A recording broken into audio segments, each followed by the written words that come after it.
മിന്നുകെട്ട് ഭാഗം 8. രചന അവതരണം ദിവ്യരാജ്. മദ്യപിച്ച് ലെഗ് കെട്ടി നിൽക്കുന്ന ഇസഹാക്കിനെ കണ്ടതും വിറങ്ങലിച്ചു നിന്നുപോയി അമ്മാളു ഒരു നിമിഷം. അവളുടെ നോട്ടം അവനെ താങ്ങിക്കൊണ്ടുവന്ന ഏതാണ്ട് 10-30ഓളം വയസ്സു തോന്നിക്കുന്ന നല്ല ഉയരവും അതിനനുസരിച്ച് തടിയുമുള്ള യുവാവിലെത്തിയതും അമ്പരപ്പോടെ നോക്കിയവൾ. ഹായ്, അമ്മാളു അല്ലേ? അയാൾ പുഞ്ചിരിയോടെ ചോദിച്ചു. വിളറിയ പുഞ്ചിരിയോടെ മൂളി വിടുമ്പോഴും തൻ്റെ മുന്നിൽ അരബോധത്തിൽ ആടിയാടി നിൽക്കുന്നവനിലായിരുന്നു അവളുടെ കണ്ണുകൾ. അമ്മു, സോറി, ഞാൻ വേണമെന്ന് വെച്ച് ചെയ്തതല്ല പൊന്നെ. നാവ് നന്നായി കുഴയുന്നുണ്ടെങ്കിലും അരബോധത്തിൽ പറയുന്നുണ്ടായിരുന്നു ഇസഹാക്ക്. അത് കേട്ടതും അമ്മാളുവിന് നെഞ്ചിൽ വല്ലാത്ത ഭാരം തോന്നി. എടോ, തൻ്റെ കെട്ടിയവനെ ഒന്ന് താങ്ങിയേ. ഈ മുതല് നല്ല ഫിറ്റാ, എനിക്ക് ഒറ്റയ്ക്ക് ബാലൻസ് ചെയ്യാൻ പറ്റുന്നില്ല. ചിരിയോടെ എബി പറഞ്ഞതും അമ്മാളു വേഗം ഇസഹാക്കിനെ പോയി താങ്ങി. അമ്മു, സോറി, ഞാനിനി അങ്ങനെ ചെയ്യില്ല, വീണ്ടും പറയാൻ തുടങ്ങി. അമ്മാളു അവനെ തന്നെ ഉറ്റുനോക്കി. ഡാ ജോണേ, മതിയടാ കുമ്പസരിച്ചത്. നിങ്ങൾ തമ്മിൽ പിണങ്ങിയോ കൊച്ചേ? പെട്ടെന്നുള്ള എബിയുടെ ചോദ്യം കേട്ട് എന്ത് പറയണമെന്നറിയാതെ കുഴങ്ങി അമ്മാളു. ഒന്നും മിണ്ടാതെ ഇസഹാക്കിനെ അകത്തേക്ക് കൊണ്ടുവരാൻ തുടങ്ങി. പിണങ്ങിക്കാണും അല്ലയോ? കണ്ണാലെ അവളെ നോക്കി തലയാട്ടുക മാത്രം ചെയ്തു അമ്മാളു. അതല്ലേ, കാറിൽ കയറിയ നേരം തൊട്ട് കേൾക്കാൻ തുടങ്ങിയതാ ഈ സോറി പറച്ചില്. അതാ ചോദിച്ചത്. അവന് നല്ല വിഷമം തട്ടിയിട്ടുണ്ട്, അതാ കുടിച്ചത്. സാധാരണ ജോൺ അങ്ങനെ കുടിക്കില്ല. മനസ്സിനെ അത്രമാത്രം നോവിക്കുന്ന എന്തേലും പ്രശ്നം വരുമ്പോഴാ ഇമ്മാതിരി. അവനത് പറയുമ്പോൾ അവനെ തന്നെ നോക്കി അമ്മാളു. ഈ സമയം പുറത്തെ സംസാരം കേട്ട് അവിടേക്ക് ഒന്ന് എത്തി നോക്കിയതായിരുന്നു ആനി. രണ്ടാളും കൂടി ഇസഹാക്കിനെയും താങ്ങി വരുന്നത് കണ്ടതും ആനി ആധിയോടെ അവരുടെ അടുത്തേക്ക് പാഞ്ഞു വന്നു. അയ്യോ എബിച്ചായ, എന്നതാ പറ്റിയ ഇച്ചായന്? ആനി ഇസഹാക്കിന്റെ അടുത്തേക്ക് വന്നു നിന്നു. ഇച്ചായ എന്ത് പണിയായി കാട്ടിയേ? അവനെ തട്ടി വിളിക്കാൻ തുടങ്ങി. ഒന്ന് മൂളിക്കൊണ്ട് എബിയുടെ തോളിലേക്ക് ചായുക മാത്രം ചെയ്തു. ഡി കൊച്ചേ, അവൻ നല്ല ഫിറ്റാ. നീ ഇങ്ങനെ കാറ് കൂവല്ലേ? വല്യമ്മച്ചി കേട്ട് ഇവിടേക്ക് വരുവാണേൽ പിന്നെ കാരച്ചിലും പിഴിച്ചിലുമാവും. വെറുതെ എന്തിനാ ഇവിടെ ഒരു സീനുണ്ടാക്കുന്നേ? അവൻ കെറുവിച്ചു. അമ്മു, ഇച്ചായനോട് ക്ഷമിക്കു പൊന്നെ. വീണ്ടും വീണ്ടും പറയുന്നത് കേട്ടതും അമ്മുവിൻ്റെ കണ്ണുകൾ നിറഞ്ഞു. ആനി അവളെ തന്നെ കൂർപ്പിച്ചു നോക്കി.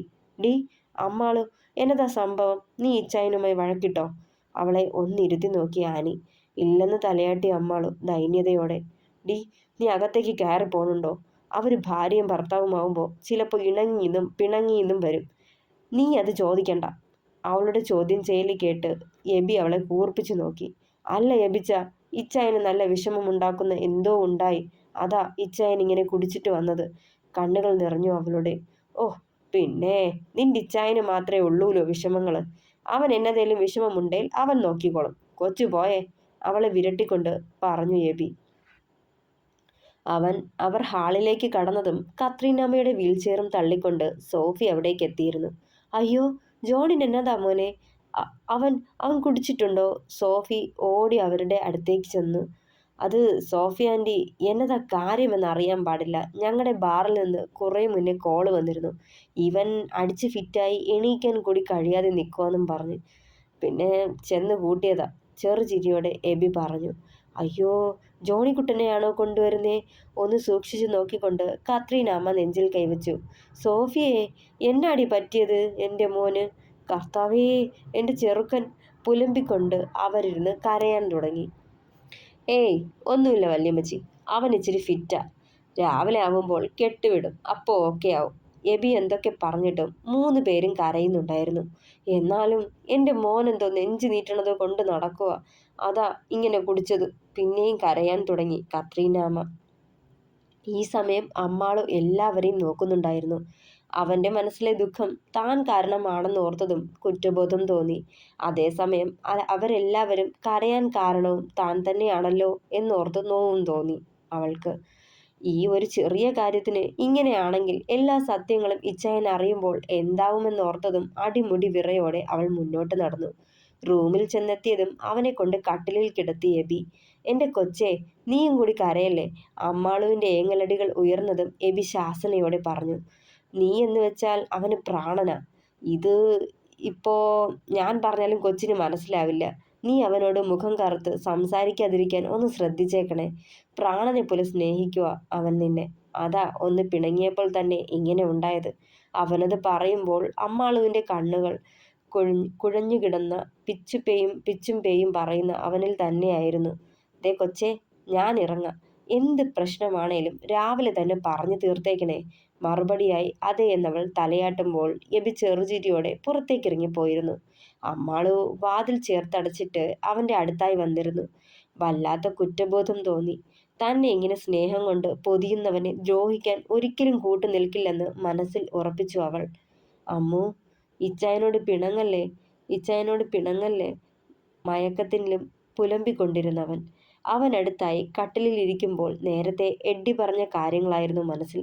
കുറ്റബോധത്താൽ മുഖം താണു, കണ്ണുകൾ നിറഞ്ഞു. തന്നെ മാത്രം പേറുന്ന ഈ നെഞ്ചകം താൻ ഉപേക്ഷിച്ചു പോയാൽ തകർന്നു പോവും. എല്ലാം അറിഞ്ഞുകൊണ്ട് താൻ ഇച്ചായനെ ദ്രോഹിച്ചാൽ ഈശ്വരൻ പോലും പൊറുക്കില്ല. വീണ്ടും വീണ്ടും സോറി പറയുന്നുണ്ടായിരുന്നു ഇസഹാക്ക്. അത് കേട്ടതും മനസ്സിന്റെ ഭാരം ഒന്നുകൂടി കൂടിക്കൂടി വരുന്നത് അവൾ അറിഞ്ഞു. എത്ര മുടിഞ്ഞ പ്രേമമെന്ന് പറഞ്ഞാലും ഒരുത്തൻ്റെ മിന്നു വീണാൽ പിന്നെ അവനാവണം നമുക്കെല്ലാം. മറ്റേതെല്ലാം മറക്കണം. കത്രീനാമ്മ പറഞ്ഞതൊക്കെ വീണ്ടും വീണ്ടും കാതിൽ പ്രതിധ്വനിച്ചു കൊണ്ടിരുന്നു. ആകെ ധർമ്മസങ്കടത്തിലായ പോലെ ആരെ ഉൾക്കൊള്ളണം, ആരെ തള്ളണം എന്ന് വാഗ്വാദം നടത്താൻ തുടങ്ങി അവളുടെ മനസ്സ്. വീണ്ടും നിലത്തേക്ക് ഊർന്നിരുന്ന് കരയാൻ തുടങ്ങി അമ്മാളു. രാവിലെ ഇസഹാക്ക് ഉണരുമ്പോൾ തലയ്ക്ക് നല്ല ഭാരം തോന്നി. തലയ്ക്ക് കയ്യും താങ്ങി പതിയെ എഴുന്നേറ്റ് ബെഡിലിരുന്നു. ഓർമ്മ വന്നതും ആദ്യം തിരഞ്ഞത് അമ്മാളുവിനെയാണ്. വേഗം ബെഡിൽ നോക്കി. ഇല്ലാന്ന് കണ്ട് ചുറ്റുമൊന്ന് പരതി. നിലത്ത് ചുരുണ്ടുകൂടി കിടക്കുന്നവളെ കണ്ടതും ഞെട്ടിക്കൊണ്ട് ചാടി എഴുന്നേറ്റു. അവളുടെ അടുത്തേക്ക് ചെന്നു. നിലത്ത് കിടന്നവളെ കോരിയെടുത്ത് ബെഡിലേക്ക് കിടത്തി. പെണ്ണിൻ്റെ ചുരുണ്ടുകൂടിയുള്ള കിടത്ത ഓർക്കും തോറും വല്ലാത്ത നോവു തോന്നി അവന്.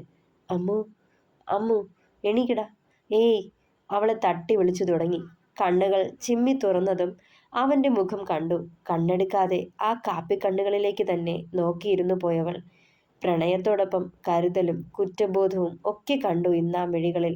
വേഗം അവനിൽ നിന്നും നോട്ടം മാറ്റിക്കൊണ്ട് അവൻ്റെ കൈ വിടുവിച്ച് അകന്നു മാറി. അവളുടെ ആ പ്രവൃത്തിയിൽ ഇസഹാക്കിൻ്റെ മുഖം മങ്ങി. എന്നാത്തിനാ അമ്മു നിലത്ത് കിടന്നേ? ഇപ്പോഴും ഇച്ചായനോട് ദേഷ്യമായിരിക്കും അല്ലേ? ഒരു തവണത്തേക്ക് ക്ഷമിക്കാമോ? ദേ, ഞാൻ പെട്ടെന്നങ്ങനെ ചെയ്തു പോയതാ. എൻ്റെ പെണ്ണല്ലേ എന്ന സ്വാതന്ത്ര്യത്തിൽ ഇനി അങ്ങനെ ഉണ്ടാവേല, സത്യം. അവൻ അവളെ ദൈന്യതയോടെ നോക്കി. അവനെ നോക്കാതെ മുഖം കെട്ടി തിരിച്ചിരുന്നു അമ്മാളു. അത് കണ്ടതും ഇടനെഞ്ച് പിടഞ്ഞു അവൻ്റെ. അമ്മു, വെറുപ്പാണോടി എന്നോട്? അവളുടെ മുഖം കൈകളിൽ കോരിയെടുത്തു ഇസഹാക്ക്. ഈ ഒറ്റ തവണത്തേക്ക് ക്ഷമിക്കമ്മു, നിന്റെ ഇച്ചായനല്ലേ, പ്ലീസ്. വീണ്ടും കെഞ്ചി പറഞ്ഞതും കരയാൻ തുടങ്ങി. എന്തിനാ കുടിച്ചത്? എല്ലാവരും ഇന്നലെ എന്തോരം വിഷമിച്ചു എന്നറിയോ? എന്തിനാ എല്ലാവരെയും കരയിപ്പിച്ചത്? വിഷമം വരുമ്പോഴാ കുടിക്കുന്നതെന്ന് അമ്മയൊക്കെ പറയുന്നത് കേട്ടു. അങ്ങനെ വിഷമം മാറാൻ കുടിക്കുകയാണോ വേണ്ടത്? എനിക്ക് കുടിക്കുന്നത് ഇഷ്ടമല്ല, കുടിയന്മാരെയും ഇഷ്ടമല്ല. കരച്ചിലിനൊപ്പം ഏങ്ങലടിച്ചു പറഞ്ഞതും ഒരു നിശ്വാസത്തോടെ ഇസഹാക്ക് അവളെ ഉറ്റുനോക്കി. ശേഷം ചെറു ചിരിയോടെ അവളെ നെഞ്ചിലേക്ക് അണച്ചു പിടിച്ചവൻ. അതിനാണോ ഈ പിണക്കം? അപ്പോ അമ്മൂന് എന്നോട് വെറുപ്പില്ലേ? അവളുടെ മുഖം അവന് നേരെ തിരിച്ചുകൊണ്ട് ചോദിച്ചു. കരച്ചിലൂടെ തന്നെ ഇല്ലെന്ന് തലയാട്ടി. ഹോ ഗോഡ്! ദീർഘമായൊന്ന് നിശ്വസിച്ചുകൊണ്ട് ഒന്ന് പുഞ്ചിരിച്ചവൻ. ഇന്നലെ അങ്ങനെ ചെയ്തതിനാ നീ എന്നോട് പിണങ്ങിയതെന്നാ ഞാൻ കരുതിയത്. അറിയാതെ പെട്ടെന്നൊരാവേശത്തിന് പുറത്ത് ചെയ്തും പോയി. നീ കരയുകയും ചെയ്തു. പേടിച്ചു പോയി. ആകെ 2 ദിവസത്തെ പരിചയമല്ലേ ഉള്ളൂ നിനക്ക് എന്നെ. അതുപോലും ഓർക്കാതെയാ ഞാൻ. പോട്ടെ, മറ്റെന്ത് ഞാൻ സഹിക്കും. നിന്നെ നഷ്ടപ്പെടുന്നത് പ്രാണനെടുക്കുന്ന പോലെ അമ്മു. നിന്റെ കുറച്ചു നേരത്തെ മൗനം പോലും എന്നെ കൊല്ലാതെ കൊന്നു. ഞാൻ ഇന്നലെ എത്ര തവണ ഫോണിൽ വിളിച്ചെന്നറിയോ? എടുക്കാതെ കൂടി വന്നപ്പോൾ ആകെ ഭ്രാന്ത് പിടിച്ച പോലായി. നിറകിൽ തലോടിക്കൊണ്ട് അവനത് പറഞ്ഞതും കരച്ചിലിൻ്റെ ആക്കം കൂടിക്കൂടി വന്നു അമ്മാളുവിൽ. അമ്മു, എന്നതാടാ ഇത്? ഇച്ചായൻ ജീവനോടുള്ളപ്പോൾ ഈ കണ്ണുകൾ ഒരിക്കലും നിറയരുത്. നീ കരയുന്നത് എനിക്കിഷ്ടമല്ല. എൻ്റെ പെണ്ണിനെ എപ്പോഴും ചിരിച്ച മുഖത്തോടെ കാണാനാ ഞാൻ ആഗ്രഹിക്കുന്നത്. നിറുകിൽ ചുണ്ടുകൾ ചേർത്ത് അവനത് പറയവേ അവനിൽ നിന്നും ഒന്ന് അകന്നു മാറാൻ പോലും കഴിയാതെ ആ നെഞ്ചിൽ തന്നെ ചുരുണ്ടുകൂടിയവൾ വീണ്ടും വീണ്ടും. അമ്മു, വീണ്ടും ആർദ്രമായി വിളിച്ചവൻ മുഖമുയർത്തി അവനെ ഒന്ന് നോക്കി. കുടിക്കുന്നത് ഇഷ്ടമല്ലേ നിനക്ക്? ഇല്ല, എനിക്ക് പേടിയാ കുടിയന്മാരെ. ചുണ്ടു കുറിപ്പിച്ച് പറയുമ്പോഴും നേർത്ത ഏങ്ങലടികൾ പുറത്തേക്ക് വന്നു. അതിനനുസരിച്ച് അവൻ അവളെ നെഞ്ചിലേക്ക് അണച്ചുകൊണ്ടേയിരുന്നു. ദേ, എൻ്റെ അമ്മുവിന് ഇഷ്ടമല്ലാത്ത ഒരു ശീലവും ഇച്ചായനും വേണ്ട. നിർത്തുവായിരുന്നു. ഇനി ഈ ഇസഹാക്ക് ജോൺ ഈ ജന്മം മദ്യം കൈകൊണ്ട് തൊടുകയില്ല. അതും എൻ്റെ പെണ്ണിനു വേണ്ടി. പറഞ്ഞു നിർത്തുമ്പോൾ വിശ്വാസം വരാതെ അവനെ തന്നെ നോക്കി അവൾ. ആ വിടർന്ന കണ്ണുകളിലെ അമ്പരപ്പ് കണ്ടതും അവനൊന്ന് പുഞ്ചിരിച്ചു. വിശ്വാസം വരുന്നില്ലേ? ഈ ഇസഹാക്കിന് വാക്കൊന്നേയുള്ളൂ. അവളുടെ നെറ്റിയിൽ നെറ്റിമുട്ടിച്ചുകൊണ്ട് പറഞ്ഞു. ഇസഹാക്കിന്റെ നെഞ്ചിൽ പതുങ്ങിക്കിടന്ന അമ്മാളുവിനെയും അവളുടെ നെറുകിൽ തലോടിക്കൊണ്ട് പുഞ്ചിരിയോടെ ഇരിക്കുന്നവനെയും ജനലോലം നിന്നുകൊണ്ട് പകയോടെ നോക്കി നിൽപ്പുണ്ടായിരുന്നു എഡ്ഡി. തുടരും. അപ്പോൾ അഭിപ്രായങ്ങൾ പറയണേ. കഥ ഇഷ്ടമായാൽ ലൈക്ക് ചെയ്യുക, ഷെയർ ചെയ്യുക, സപ്പോർട്ട് ചെയ്യുക, ഹൈപ്പ് ചെയ്യുക. താങ്ക്